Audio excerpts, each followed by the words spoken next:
Storytime of how I figured out that my sister was trying to kill me. So me and my sister were like best friends when we were little, but she was a very, very jealous person. So years and years go on, but her jealousy seems to start to grow. So I never really thought about it until I found out that she really wanted me dead. But throughout the years, she would do little things to get me hurt. For example, she pushed me off the top of our treehouse and I ended up breaking my arm. But every time I got hurt, my family would baby me and she would get even more mad. So at this time, we're about 16 years old, and I had to go in her room to get her laundry. And under her laundry, I found her diary, or journal, or whatever you call it. I was flipping through the pages, I found out some interesting and crazy things. Then one was named The Perfect Murder. What an original name. She had this big, huge dresser in her room. She went into a lot of detail about how she was going to kill me. But it stated that she was going to push the dresser on top of me and jump on it until I, then scream for help. I'm running out of time, like for part 2. Part 2 of I found out that my sister was trying to kill me. Continuing on with the story, after I read what I read in her diary, I decided it was best to keep it to myself. So about a month and a half later, I start to think to myself and I'm like, okay, maybe she's not actually going to do it. Y'all, I don't know why, but I was literally not scared that my sister was like about to kill me. So about 2.5 months after I read what I read in her diary, she calls me into her room and in this fakest voice ever goes, "Sissy, why are you being so distant from me?" I just looked at her like she was crazy. Then she goes, "I know you read my diary." At that exact moment, she looked psycho. I don't know what I was thinking, but right after she said that, my reflex was to knock her out. So I knocked her out, then I stomped on her head. I called my mom into the room and read her the diary, or whatever the heck my sister put in there. Mind you, while I'm reading my mom this diary, she's still knocked out on the floor. My mom then continues to say she's going to put her in a mental hospital. So to this day, my sister's in a mental hospital, and if you're listening to this and you ever get out, please don't kill me. I'm actually living an amazing life right now. Story time on how my Uber driver tried to kidnap me on my birthday. Okay, y'all, so today's story is my own. And thank you guys for 1 million followers. All right, y'all, let's get into it. Okay, so boom. About 2 years ago in 2019, I lived by myself in my own apartment. At this time, I was at the end of my lease and I was actually moving to another apartment. I had to do everything by myself because I had nobody to help me, so I had to go get a U-Haul truck. This was my first time using Uber because I have my own car. But to get to U-Haul, I had to Uber over there so I could get the truck and then go from apartment to apartment. My first Uber driver bringing me to the U-Haul truck was fine. I had no issues with him and it was pretty normal and fast. So once I was done with the U-Haul truck and I was done moving, I had to return the truck to its location. And then I had to Uber back to my apartment where my car was. Now this second Uber driver, this is where the issue comes in. Y'all, it was literally crazy. My life was at stake. Like for part 2. Part 2 on how my Uber driver tried to kidnap me on my birthday. Okay, so boom, like I said, I returned my U-Haul truck and I waited for my Uber driver to come pick me up. When my Uber driver came to pick me up, right from the beginning, I knew something was off about him. Always trust your instincts. He was a little weird and off, but I told myself that it's only a 10-minute drive and it will be over soon. So I sat on the back of the car and I just stayed on my phone. You know, minding my business. And then the guy just started talking to me like, I guess he was trying to have small talk. But the weird thing is, I couldn't understand what he was saying. Yeah, I didn't know what he was saying, but I just thought he wanted to do small talk. So I just was like, oh yeah, yeah, oh, ooh, ah. But then all of a sudden he went off the path of my route. I was like, excuse me, you took the wrong turn. Then he turned back and looked at me and said, I think we're going exactly where we need to be. It gets worse. Like for part 3. Part 3 on how my Uber driver tried to kidnap me on my birthday. Okay, so boom, like I said, he went off the path of my route. And I said, excuse me, you made the wrong turn. Then he turned around and looked at me and said, I think we're going exactly where we need to be. I still didn't get it and I looked confused and I was just like, just drop me off at this gas station here. And child, he locked the door. At that moment, my heart sank and I knew exactly what was going on. I was being kidnapped on my birthday. He locked all the doors and put child lock so I wouldn't be able to unlock and leave either. I was under pressure, but I knew I had to think fast and get out of this situation. Y'all, he was driving fast, but thank God he wasn't on a highway, so there was red lights. And I live in Miami, so traffic hour is real. I knew that once he stopped at a red light, that would be my only chance to get out this car. So here we go. We stopped at the red light and I took his head and bashed it into his steering wheel. He didn't see it coming, so I did it pretty easy. Running out of time, like for part 4. Part 4 on how my Uber driver tried to kidnap me on my birthday. Okay, so boom, like I said, head. He stopped at a red light and I took his head and started bashing it into the wheel. He didn't see it coming, so that's why I was able to overpower him at that moment. As I was bashing his head, I knew that his door was the only way I was able to get out because of the child lock. As I bashed his head, I unlocked the door and I literally sling my whole body to the front of the car and I was literally on top of him. Unlocked the door, opened it, and I just jumped out. He held on to one of my legs, so I ended up falling on the floor on the street. But at this point, everyone was looking and someone was coming to my rescue, so he just closed his door and locked it. And as soon as the light turned green, he bolted. I was bruised all over, like my arm, but mostly my knees. I went inside the gas station and I waited for my friend to come pick me up. Y'all, all this on my birthday ruined my whole day. But I say that to say this: be careful. Thank you guys for 1 mil. My mom tried to drown this little girl. Story time. When I was about 4 or 5 years old, my family got a pool, so they signed me up for swimming lessons. And I loved everything about the class except for this one girl who we're gonna name Pamela. She was the worst. And every time we had a class, when nobody was looking, she would hold my head underwater for an extremely long time. Now, normally, my dad would take me to my swimming lessons, but this time, my mom ended up taking me. And my mom does not play when it comes to her kids.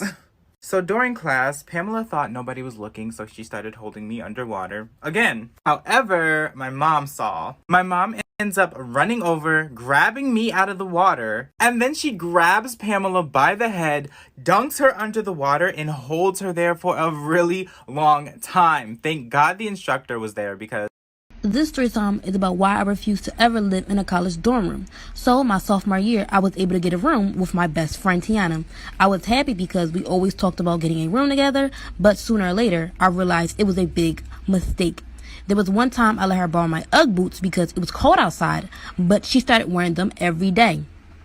When she finally returned them, they were wet and dirty. I was irritated, and she said that she would give me the money to get new ones, but she never did. She then started asking if she could borrow a shirt. Me being nice, I let her. But she then started taking advantage. Girl was taking all of my things without permission. My jacket, pants, shorts, everything. And she wouldn't even clean them before giving them back to me. Story time. So ever since I was like 8 years old, I've always gotten headaches. And I don't know why. I drink water, I eat enough food, and I get enough sleep, but I still just be getting headaches for no reason. Anyways, my freshman year, someone convinced me that I had a brain tumor. I really believed it too. It was quite embarrassing. So I was doing cheer at the time, and I was getting nosebleeds like every single day, along with a raging headache. And they would always happen randomly. Like I wasn't doing anything to cause them. It just happened. So one day, in the middle of my math class, my nose just started bleeding. Before that, I had a terrible headache, and the girl that was sitting next to me told me my nose was bleeding. As I'm cleaning my nose, the girl's like, I noticed that you get a lot of headaches and nosebleeds. My grandpa had a brain tumor, and I think that's what you have. And I was just sitting there like, I guess this is how God wanted me to go out. The whole day I was stressing. Then when I get home, I start writing my mom a goodbye letter and picking out the clothes I want at my funeral. Then I told my sister about it, and she smacked me upside the head and called me stupid. I think we killed a girl. Story time. When I was young, me and the neighborhood kids used to love playing Truth or Dare. And there was this one girl who used to play with us, and we're gonna name her Peggy. Now, Peggy was one of those kids who was not afraid to do any dare. One time, somebody dared her to pierce her own ear using a very sharp pencil, and she did it. Like, she took Truth or Dare very seriously. Well, the last time we played Truth or Dare with Peggy, things got pretty wild. Like, someone dared me to crush a worm with my bare feet, and yes, I did it, it was gross. But when it got to Peggy's turn, she was dared to do something deadly. Somebody, not me, but somebody, picked up a piece of glass off the street and dared Peggy to swallow it. And because Peggy took the game way too seriously, she did it. The next thing you know, she started coughing up blood, we all freaked out, she runs home, and we never see her again. It's gonna be a story time of when my stepbrother killed our dog and fed it to me and my little sister for dinner. Let's get right into it. So my mom had died when I was younger and my dad had remarried. So I had a stepmom and she had a son. And let me tell you, we did not get along. I fought with him all the time. He would always bully me and my little sister and make fun of our weight. He would threaten to beat us up just for fun. Like, you in our house, get it together. I began to scold my dad because he was the one who brought them in this house and he wasn't doing nothing about it. He knew they were tearing our family apart and he did nothing. So, anyways, one night, My parents weren't home and my stepbrother had to watch me and my little sister. So he was upset because he had plans to hang out with his girlfriend. But that really sounds like a personal problem. Let me stop coming at this man. It was just making me angry thinking about it. So my dad had sent my stepbrother money so he could go get groceries so he could make us dinner. But my stepbrother didn't want to, so he sent me instead. Oh, mind you, I was like 12 at the time. And he sent me alone and my little sisters were sleeping. When I came home and knocked on the door, I noticed that our dog didn't run up to see who was at the door like she usually did. Then I smelled something coming from the kitchen, like for part 2. This is gonna be part 2 of how my stepbrother killed our dog and fed it to me and my little sister for dinner. So like I said, I got home from the grocery store and our dog didn't run up to the door like she usually did. I didn't think much of it and then I smelled something coming from the kitchen. What could he possibly be cooking if there's no groceries? And no, I didn't automatically think, oh, he's cooking our dog. Just hold on. Whatever was cooking on the stove, it made the whole house stink, but like I said, I didn't think too much of it. Now that I think of it, I heard the laundry machine going and my family had a set schedule for laundry. Like, we never did laundry off schedule, so that was kind of weird. My parents are just very organized people, besides the point. So I go upstairs to wake up my little sister and I see my stepbrother pass me and go down to the kitchen. An hour or so goes by and he calls us downstairs and says dinner is ready. All he did was boil some corn, give us canned peas, and some slab of meat. The meat was burnt, by the way, but I guess food is food. So we started eating this atrocious meal, and all I could think about were these tiny little hairs that just kept going in my mouth. I kept pulling pieces out my mouth. Mind you, this hair had no color. It was burnt. Now, our dog loved to eat dinner with us, but she was nowhere to be seen. I started looking for her, and I realized that she's missing.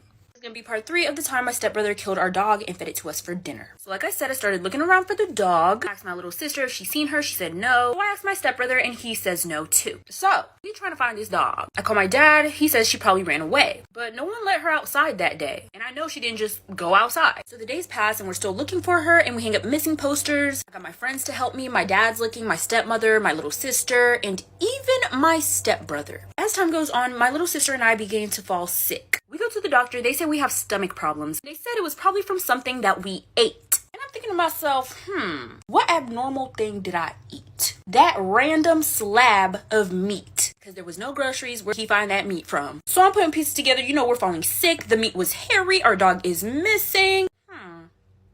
Eventually, my dad ends up finding the dog, but it was dead and cut up. It's gonna be part 4 of the time my stepbrother cooked our dog and fed it to me and my little sister for dinner. So my dad ends up finding our dog hidden under some sticks in our backyard, but it was dead and cut into pieces. I might have been 12, but I wasn't dumb. I knew what's going on. So once my dad brings us this news, after he's done telling us what he found, I pulled into the other room. I told him what I peeped. I was sobbing and I told him I think it was my stepbrother who did it. I told him about the dog not meeting me at the door, the smell of the kitchen, the hairs, the laundry, the fact that we got sick. I gave him all the puzzle pieces, but he told me that he didn't believe me. He said, and I quote, "Your stepbrother might be mean to you, but he's not crazy." I said, because it's right there. It is right in front of you. Like, the evidence speaks for itself. I ain't gotta say too much. So my dad ends up not doing anything to my stepbrother. He faced literally 0 consequences. I'm 19 now and I don't talk to him anymore. Till this day, I 110% believe that my stepbrother did it. Story time while I make some delicious flaxseed